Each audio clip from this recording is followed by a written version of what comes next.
All right, so 10 a.m. here. We're going to let people have the opportune time to try to log into the webinar. As participants continue flowing in, we understand that in the era of Zoom, it may take a few minutes to try to log in. So for everyone who's on the call right now, thank you for showing up. Thank you for joining. We're just going to try to start around 10:02 specifically because, again, we all know that there's challenges to trying to get into a virtual world. And as we can see too, Kristen, I'm gonna say it as well during the presentation, but for all those who are currently on the call, Kristen's stuck in beautiful Chicago, where there's a storm outside the car, it looks like. So they've lost power, but she's still able to make it here today. So we appreciate that, Kristen.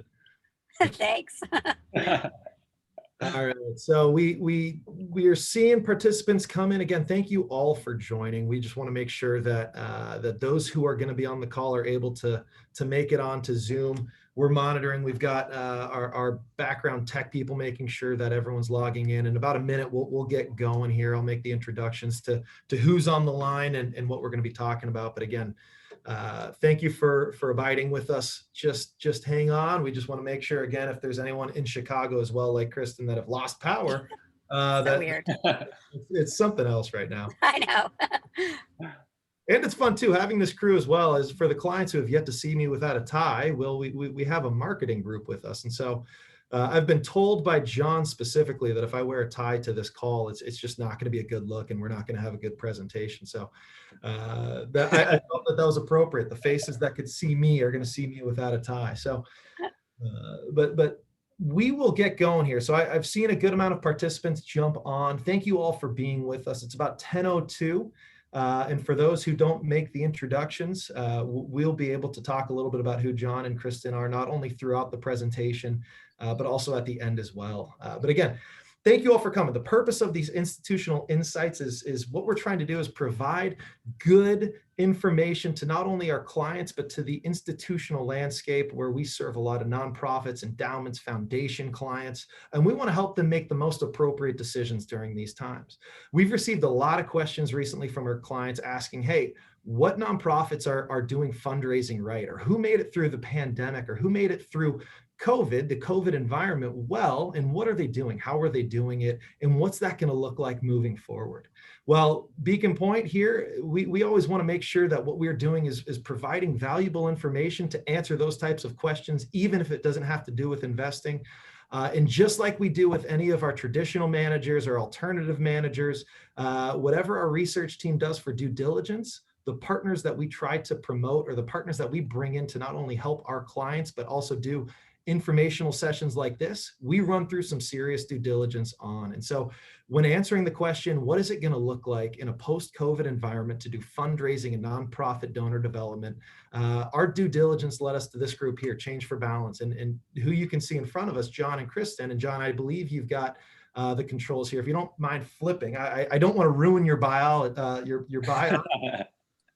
But bear with me. I'm going to make the introduction. We've done a lot of due diligence to make sure that they're a good group. But let me just share a little bit about them, and then I'm going to pass the ball over to him. But John, he's an award-winning filmmaker, one of the co-founders here at Change for Balance. They're a full-service strategic communications and production agency.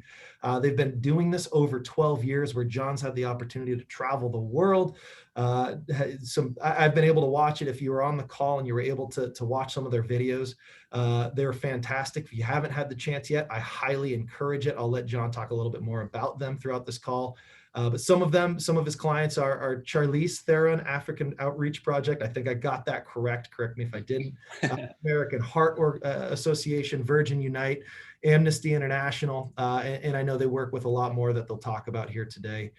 In other words, he's been on Netflix, Amazon Prime, everywhere. He's been everywhere.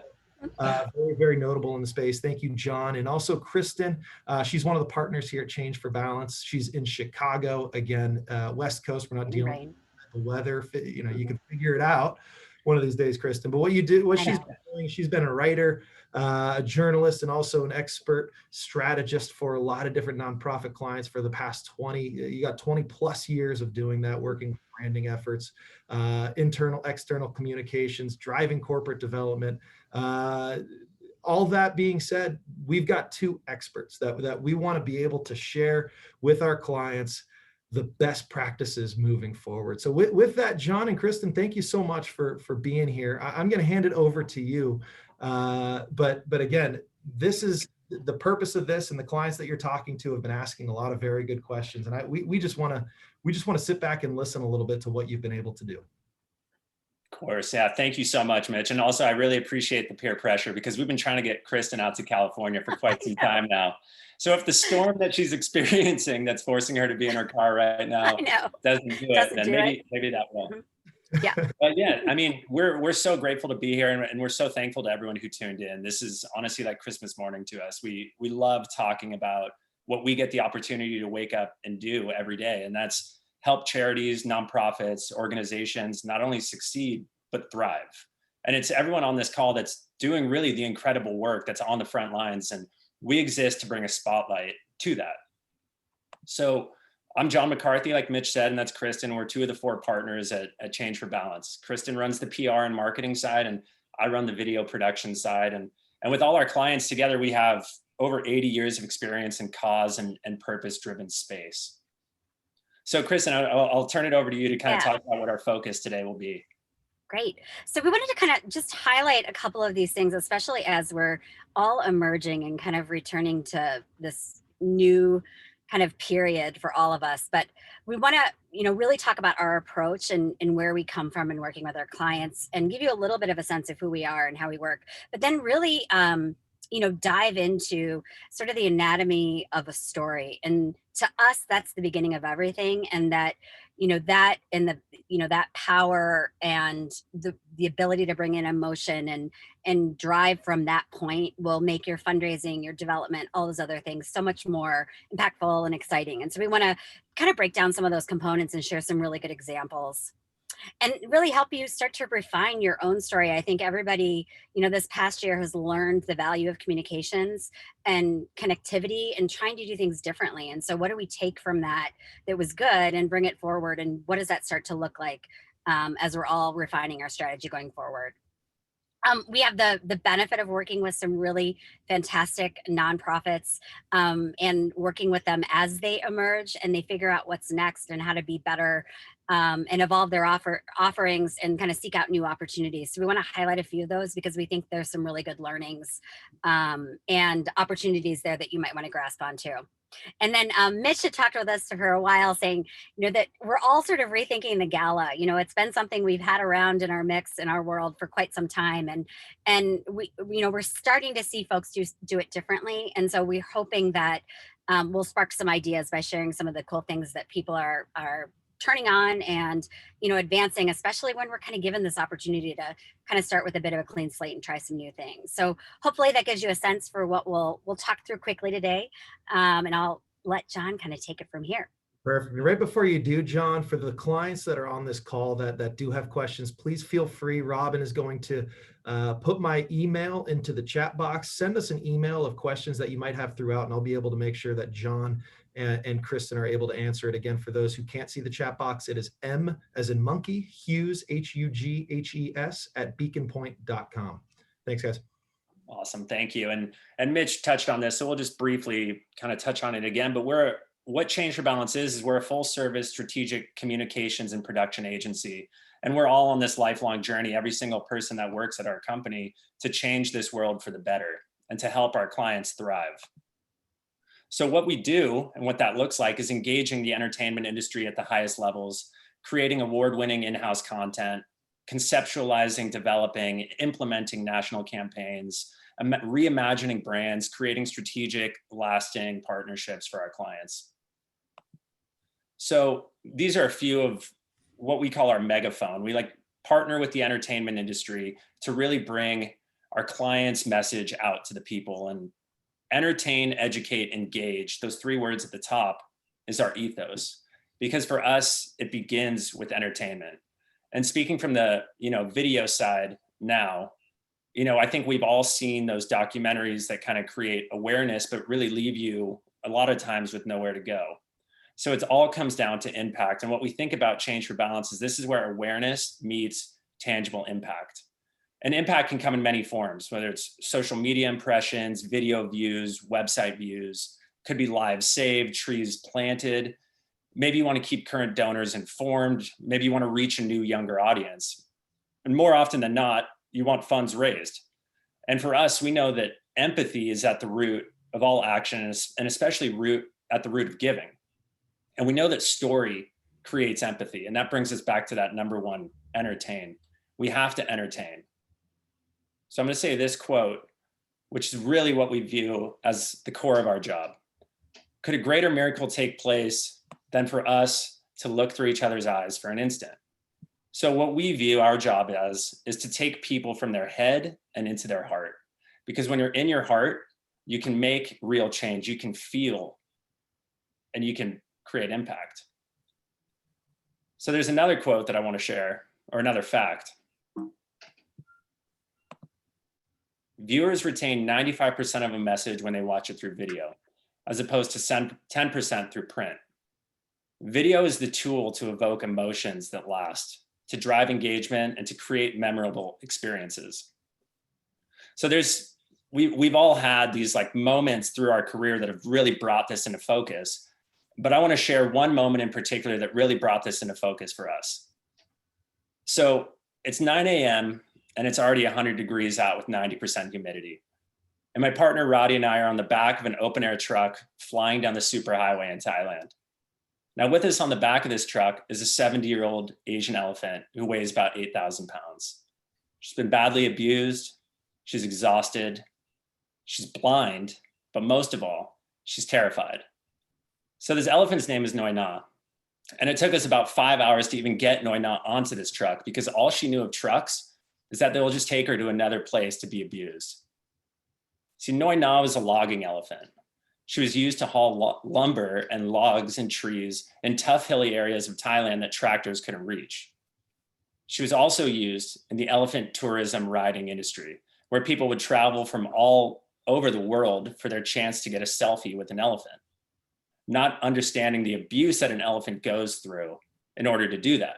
In fact, the reason Noi Na is blind is because her handler shot her eye out with a slingshot for misbehaving in his terms. So we're on the back of this truck and Noi Na is refusing food. She's refusing water. As the sun starts to peak, it gets over 100 degrees and she begins having a heat stroke. Now we're there filming because we're making a documentary on this experience. She starts to sway and it's explained to us that if Noi Na tips the truck, it will risk catastrophic injury, not only to her, but also to us. They also explained to us that because of the heat, we couldn't pull over, there was no shade, there was nowhere to hide. So we had to continue driving 400 miles north to an elephant sanctuary where she could get the help that she needed. It was dramatic and it was chaotic, but without giving too much away, we got her there successfully. So what does this story have to do with what we're talking about today, or this presentation? So at Change for Balance, we became really passionate about the plight of the Asian elephants. They were supposed to go extinct by 2020. When we made the film, it was 2018 or 2017. But when we would talk to our friends, we talk to our family, we say, hey, there's only 30,000 Asian elephants left. They're functionally extinct. We would just watch their eyes glaze over. And it reminded us of this key statistic or key fact. People hear statistics, but they feel stories. So by taking individuals that when we would talk about it, they wouldn't really respond, but by showing them the front lines of an elephant rescue, what an elephant goes through every single day and what the reality is and what a journey to freedom might look like. And by utilizing all the tools available to us with social media, strategic partnerships, but most importantly, a powerful story, we created real impact. We had sold out screenings across the country. We got our issue talked about on major broadcast news. We had people dress up as bananas to run 5Ks. We had educational screenings geared towards children. We had young kids give their birthday money, all to support elephants. And most importantly, or one of the most important things, we had the two stars of our film were flown out to Hong Kong to do a talk on stopping the wild elephant trade. The Los Angeles Times said it was impossible to come away from this movie unchanged. Most importantly, we drove real impact. We rescued 8 elephants. We raised money desperately needed to buy land. We had over 250 educational and community screenings with specific guides on how to have a conversation about this and how to create a change. And with the same model of story first, we've created real impact for our clients. And we utilize every platform available to do that. But whether you're making a feature-length documentary, content for your website, whether it's LinkedIn, social media, and whether it's something as dramatic as a frontline rescue of a 70-year-old Asian elephant, or just trying to get individuals to take part in a health screening or raising funds for a restoration project like many of our clients are, the fact is this: lead with story to get the best results. So today we want to ask, how are you thinking about your story? And how are you using it to communicate with current donors and also using it to reach new ones? Are you speaking in a language that they'll understand? And are you meeting them where they are? So here's a part where I sort of disregard my own message and start to talk about some key statistics. But statistics are powerful, especially when they're positioned the right way. So the human attention span is what we're essentially talking about here. Cutting through the static and connecting with human beings towards a certain action.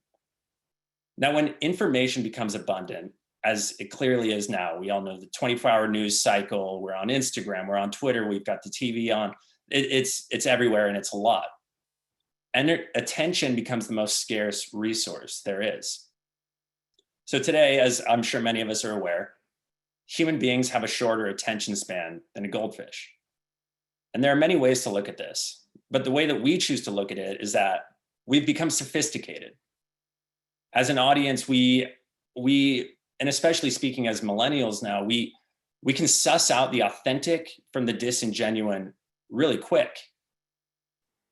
And as a millennial, we want to be a part of a change. We want to be a part of an organization that's actually doing something. But video really and story is the key to cut through the clutter and capture the attention. So this is another key statistic. Marketers who use video to grow revenue marketers who use video grow revenue faster than non-video users. And users spend 88% more time on a website that has video on a homepage. So video is really the most powerful tool there is right now to connect to audiences of any age, whether you're trying to reach an executive or whether you're trying to reach the millennial generation. Whether you have a current donor base that you want to touch base with, or whether you want to inspire a new donor base to give, video is the key. Story is the key. And John, as you're talking about this as well, and we have many clients that are maybe in the educational arena, or maybe they run an art center, or maybe they're a part of a museum. Would you still suggest that video is one of those areas that, even including something like that on your homepage, is a very valuable resource as long as you tie it to something in particular? Absolutely. Yeah. I mean, we could not, and this says it right here. I think especially as people, we can suss out, again, the authentic from the disingenuine really quick. Having a video that kind of tells a compelling story right there on your homepage gives us the confidence to spend more time with you, to trust you. And that's really what it comes down to. So I would absolutely say yes. And there's another statistic that we chose not to include, but 97% of marketers are satisfied with the ROI that comes from having a video on their website and using that video for marketing purposes. So the proof is kind of in the pudding as to what the power of video can do. I think we also kind of just lived this. I mean, this last year and a half, had we not had that technology, what would have happened to all of our businesses? The ability to provide telehealth, to, connect with our customers, with our donors. I think it's so ingrained in our life and our way of work. It's going to be hard to leave that behind. Yeah. Why would we? Yeah. No, I mean, we were speaking with a client this morning, and their ability to stream videos during the pandemic, they doubled their fundraising in the year of a pandemic. Yes. So it really is incredible. And, as a company, our ethos is really story first, and we are filmmakers. So of course we're passionate about this, but it's only because of what we've seen. If we didn't see the impact, we'd probably start using a different method. And we also use different methods, because really having a video is just the first part. You need to have a really cohesive content strategy. Do you have a content calendar? Are you understanding who you're speaking to, and are you speaking to them in a language that they'll understand? So I know that as we talk, and whether you have a video or you don't, it can feel overwhelming. Like, where do I start? What should I even do? And so these are a couple tips that we have that help us break through that 5-second barrier, because even though we say that we have a shorter attention span than a goldfish, maybe it's 8.25 seconds, we just go ahead and assume we have 5. So obviously there's you have to tell a compelling story, something that has a beginning, a middle, and an end. Embrace some sort of conflict. And Kristen, we'll dive into this a little bit more, but as nonprofits, we often say problem, solution, as we were talking about earlier, problem, solution, without showing that middle piece, which is really that elephant on that truck, almost dying on a way to freedom. That's conflict, that's an obstacle. Be authoritative, be authentic. Why should we trust you? Tell us something new. Tell us something we didn't know. And fascinating facts actually do really well. So keep your target audience in mind. Where are they? If it's a younger generation, maybe they're on Instagram. If you want to inspire new giving, maybe you want to try TikTok. And maybe you want to tailor your video for that. If it's an older generation, maybe you want to use LinkedIn. Maybe you want to use traditional email marketing. But the statistics show that even over 60% of executives prefer learning about something new through video than text. So it's all ages. And title is something interesting. If content of the video is king, then the title is the queen. And this is all just going back to grabbing that attention. At every phase of the game, you need to have something that captures them. Have a compelling title. Have a compelling thumbnail. Have something interesting that sits on the homepage of your video, especially if it's on the homepage of your website. And John, if you don't mind me asking too, and we're receiving wonderful questions that are coming in from the audience, and you talk about title. Is that included with, SEO, search engine optimization? Is that something that you're thinking about too when you're talking about releasing videos? How do you get more users tied into that? And if you don't mind sharing a little bit just about what that may even mean as you're talking about crafting stories through videos. Yeah, absolutely. So I think the title will absolutely play through search engine optimization. And they've shown the studies of that in 10 years, 100% of traffic will be driven by video searches. It's pretty compelling. So I think especially what the title comes down to is just cutting through the clutter, making somebody press play. Because really we're looking for a reason not to press play. And that's the crazy thing about today. There's so much there that we need to use every tool available to us to grab the viewer, to make them care, to get that empathy from them. And from that empathy, they will give. And the thumbnail is a huge part of that as well. So we have the title, but then what are you seeing on top of that? And then as the video plays, are you using music the right way? So SEO optimization, just to get back to it, is a huge piece of this. But having a content strategy is even more important. Because the video is just step one, but getting people to see it, pardon me, is step two, and arguably more important. I think every hour there's 500 hours of content uploaded to YouTube. How do you stand out? Can you find a strategic partnership? Can you partner with influencers who have an authentic following that would be authentic to this space, who could also mutually benefit from being a part of this cause, from releasing this content? Those are the key things that really help a video succeed. And that will lead me to this point. Without promotion, something terrible happens. Nothing, right? We have to find ways to promote. We have to find creative ways to engage our audience if we want to drive that impact. We've seen that story creates impact. We've seen that video drives ROI. But it's that strategy of making sure that people see them. That's where we have to get creative. I'm going to turn it over to Kristen right now to kind of talk about embracing your story. Yeah. So I think, all of you are in this space, and nonprofits are never at a lack for incredible stories. You have, a plethora of them. And sometimes it's almost overwhelming to try to figure out, okay, which ones do we put forward? What's really going to resonate? And how do we tell that in a really great way? And so someone had shared this with me years ago, and it actually, I found over and over again, these kind of items, or thinking about your stories and thinking about the ways to tell your stories in different ways, can be really helpful to kind of get the core of what it is that you want to express about your brand, about your services, about your mission.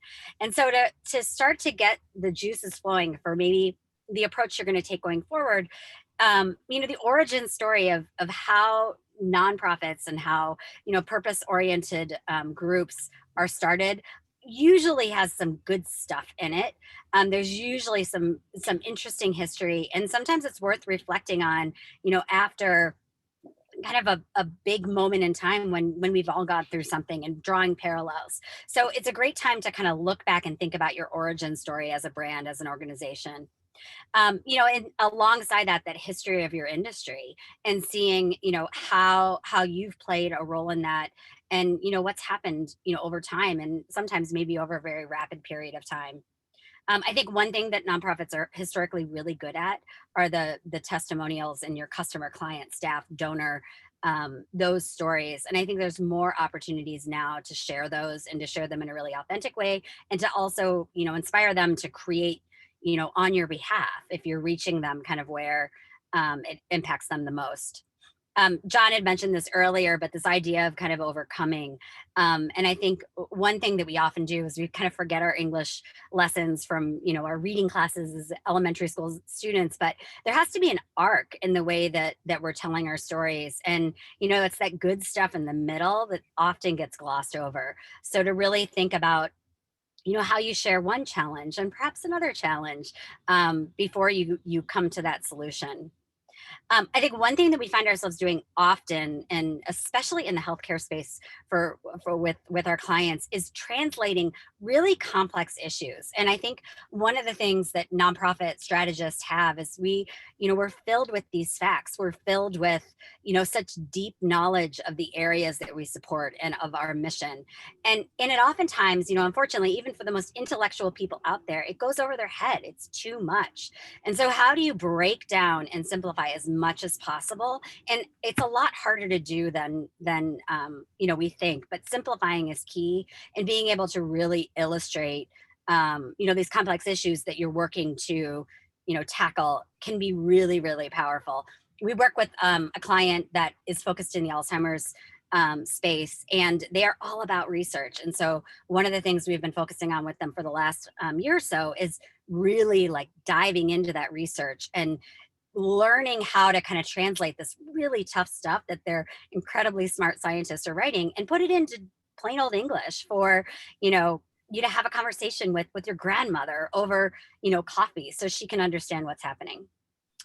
Another way to do it, I think, is a metaphor. I think, especially now, thinking about metaphors, thinking about the things that you love about stories in general, and what really grabs you as a human first, and using emotions, thinking about, putting forward those stories that really spark, tears or emotion. I think we're good on the make them cry pieces, but also the humor, the humanity, the real, authentic parts of our lives, and thinking about the whole spectrum of those emotions, curiosity and joy and frustration. All those things should come to play in how you're expressing your stories.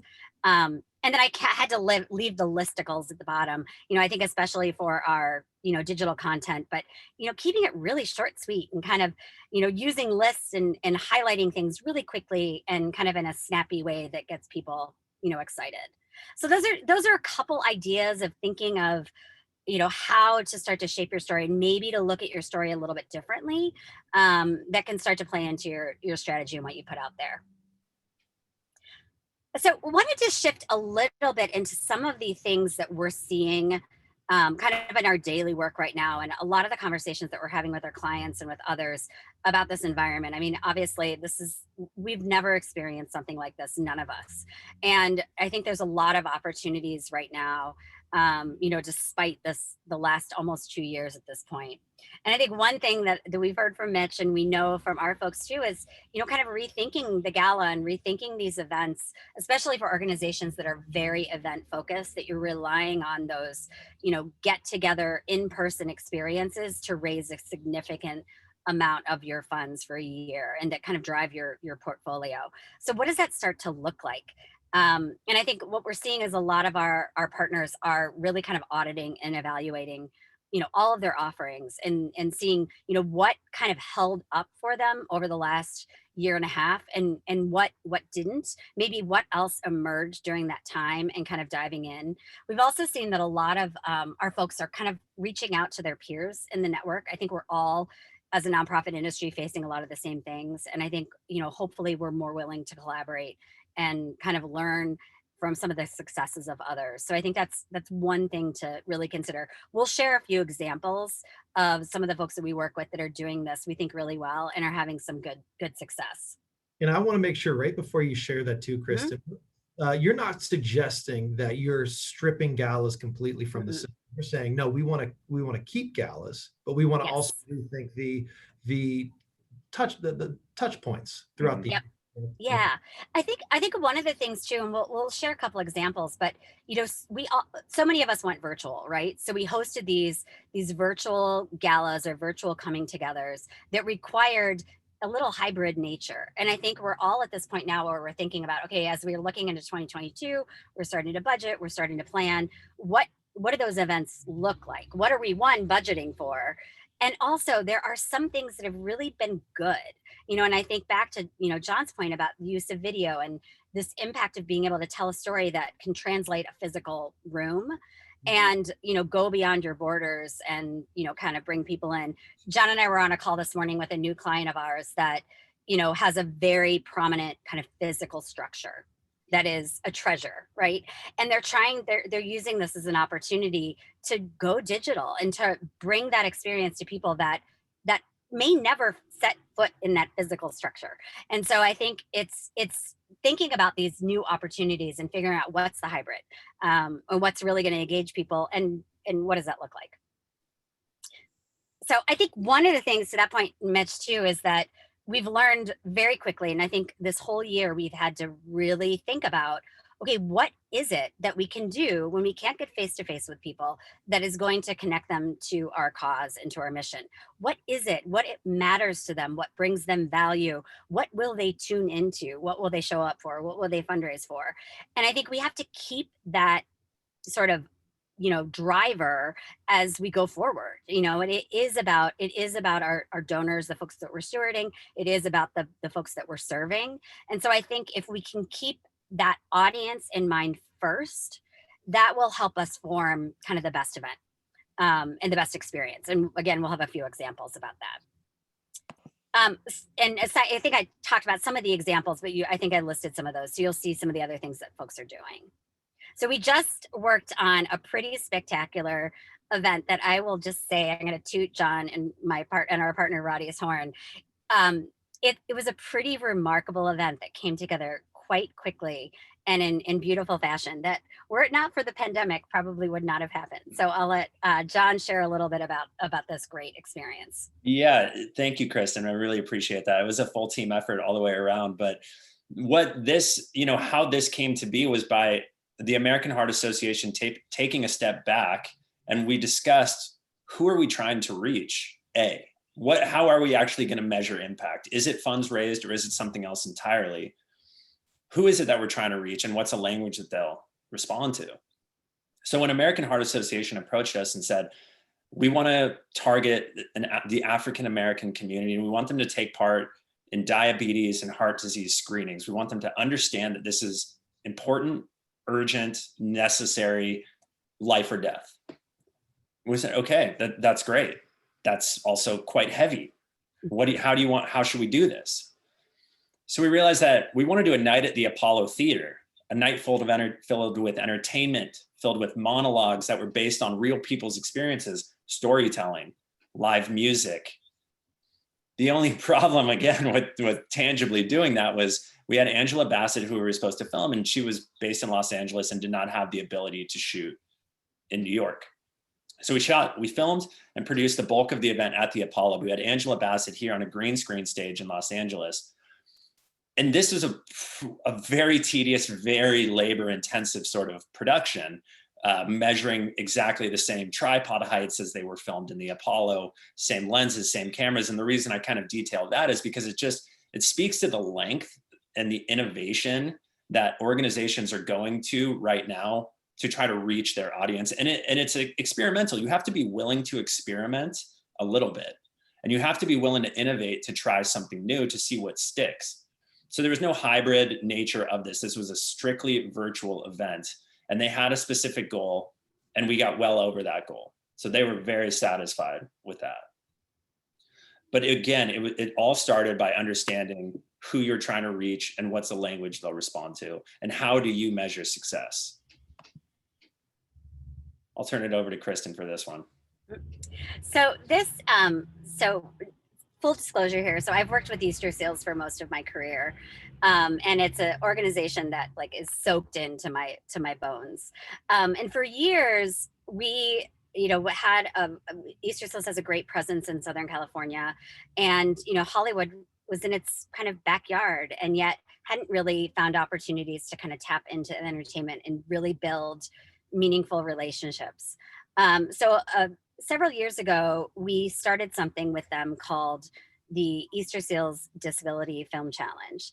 And essentially the goal of this effort was to tap into entertainment, tap into media, and encourage them to think differently about how they see disability. We knew that people with disabilities were really underrepresented across all media. You just, up until now, you did not see people with disabilities in the form of entertainment and content that we all enjoy. And we desperately want people with disabilities to be part of kind of our full story and be equally represented as other minority groups, and also just in our jobs, in our neighborhoods, in our life. And we felt that entertainment was a really key way to do that. So initially, the goal was to kind of start to build relationships. And we did that. We were solely focused on that. Brand awareness was also, important, but we wanted more people with disabilities to get jobs. We wanted them to be employed. We wanted them working in this incredible industry that shapes our perceptions about, who we are as humans, as neighbors, as colleagues.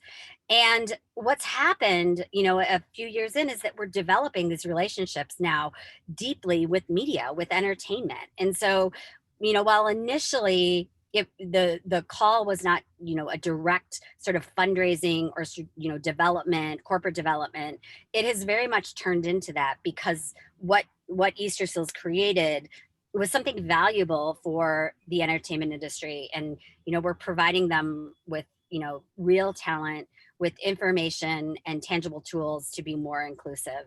And so it's grown into a bigger movement called Easter Seals and Entertainment. And it's just, I think, a good example of how one organization set out to create something, and had historically had a lot of success with the galas and those big events, and took a different path, and I think is kind of paying back in a number of ways. And this has really kind of grown to become such a key part of the inclusion work in the industry, and one they're really proud of. And they're making some fantastic relationships that are helping them with their funding and with their partnerships. So it's been pretty tremendous. So I'm going to just touch on one last one briefly before we start to wrap this up. But I think this one especially is relatable for every organization. So we have an in-person gala this Saturday, which we're excited to see how it goes. And the number of capacity we're allowed keeps growing and growing by the day. So that's exciting and interesting. But it is also hybrid in the nature of the fact that this video that we've created will play at the event, and then we will use digital advertising to strategically place it across where we want our viewers to see it, hopefully drive that impact. But the whole basis of the story that we're telling is that when the world stopped over the past year, we did not. And we meaning the Charlize Theron Africa Outreach Project. Because of your support, we did not have to stop. And I think that's something that every organization on this call can relate to. The world shut down last year. Did you? And by highlighting what CTAOP was able to accomplish, we're just giving another reason for a potential donor to trust them. And again, that's what we're looking for today, especially when you're trying to reach out to that younger donor, that new generation of giving. And millennials, again, are the largest demographic, but they want to be a part of it. They want to know that they're giving their money to someone they can trust. So think about that story. That's another thing that you can think about today. What did you do over the past year? can you put together a small video to show what you did? Because you didn't stop. We know that. Kristen, I'll hand it back to you for this. Sure. So I think these are sort of our kind of parting thoughts of the moment, and just to give you some ideas to think about where you go from here, especially when it comes to kind of clarifying your story. And I think, more than now, stories are the foundation of your organizations, and they are what you lead from to create those deeper donor relationships and experiences. And I think we've seen time and again that without that, you're another commodity. It's a brand. It doesn't set us apart from the big corporations of the world. And so by having that kind of clarified brand and really key story, you can really sell around it. And that good storytelling and path with communication will help you drive value and gain trust, and grow that your customer connection that we nonprofits sort of desperately need and deserve. Absolutely. Yep, I second that. That's it. It's, and especially when it comes to video, and Mitch, to get back to your question a little earlier, video is what comes up first in SEO. It's the number one tool to drive awareness. It's the number one tool that we have today to create impact, to build that empathy that will drive giving. And I think that's about it for us right now. Mm-hmm. We've got a few other things that maybe, Kristen, you want to touch on? Yeah, just a couple of thoughts about, again, your story components and things to kind of keep close with you. One of the things that I love and I think about often, and I think out of this whole slide, the kind of killer point, but think of your story as not just what you're telling people. It's not just it's not just John telling us the story of, saving our elephants. It is, there's always two sides to every story. And I think the beautiful point is when others share your story, when they connect with it so much that they are telling your story and that they are spreading your story to others. So I think keep that in mind as you kind of rebuild and go forward. And it's also, I think when we think story, brand, organization, it is more than just a singular moment or singular perspective. It is, it's the collective of everything you do as an organization. It's, the attitude, it's the personality you bring to your website. It's the point of view you take on different stances. It's your experts, it's your staff, it's your donors. So to kind of think about really involving all of those folks and, helping put you forward in kind of this next, great decade. Yeah. That's an important point. While video is one tool, all of that, the tone, the look, the feel. Yeah. Is your CEO on Instagram? These are just little tools that help drive trust and engagement and impact. Yeah. So one final story here for those of you who are in Southern California and especially in the Orange County area. We do think of story as currency. Our content is currency, and it does drive revenue. It does help you kind of diversify. And so this is Augie Nieto and his wife, Lynn Nieto. And they're with the band Little Big Town here. He is a man who's lived with ALS for some 17 years now. Never expected to kind of get that far with his journey, but he stood up a nonprofit that raises millions and millions of dollars every year, kind of based on really his story and his network and who he is as a business person. He was sort of the founder of modern day fitness and built, cardio and, all these different kind of fitness areas. And he rallied, his network and had kind of a singular story about his journey and about those around him in terms of curing ALS. And, he's going to do it. Like, I just believe this, but I think, to me, he's sort of the epitome of someone who really understands the power of a story and how closely it is connected to good and to advancing causes. And so his organization is called Augie's Quest to Cure ALS. And, they're like the little engine that could, and they're just absolutely dynamos in terms of fundraising and in storytelling. Thank you. Well, thank you, John and Kristen, because what wonderful information we had. Robin, I'm going to ask at this time if you can throw John's email in the chat box for those who'd like to reach out directly to John, Kristen, and the team over at Change for Balance. But I know that everyone's time here is very important. In parting words, as John's email gets thrown into the chat box, again, you can reach out to me if you'd like to talk to them further about everything that they shared, right? We got to learn about, hey, story's key. Let's talk about video. Let's talk about SEO. Let's talk about all these other things that we believe is very, very important. But while those who would like to take down John's email in the chat box right now, I'm going to leave with one final question. You shared a lot of fantastic information. There's a lot of things that now many of our clients or nonprofits are thinking, hey, Kristen, you talked about galas, or, are we going to do more galas, or are we going to do more in-person events, or should I film a video? Do I got to go shoot a video now?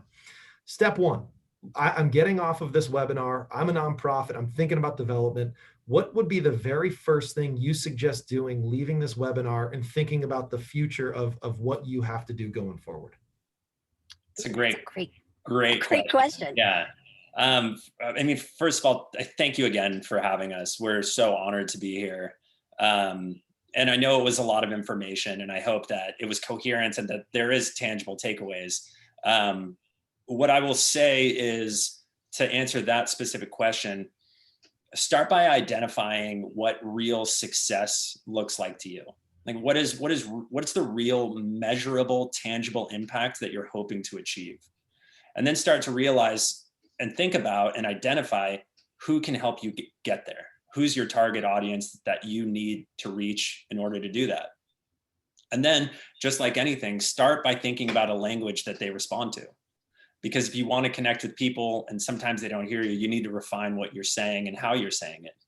Is a video the best way? We've seen that video is a powerful way. Now, how do you make that video dynamic? Can you use text on screen? Can you use animation? Are you using a good title, a good thumbnail? But ultimately, it starts by identifying success. What does it look like? Who can help you get there? What's a language that they respond to? And then, are you meeting them where they are?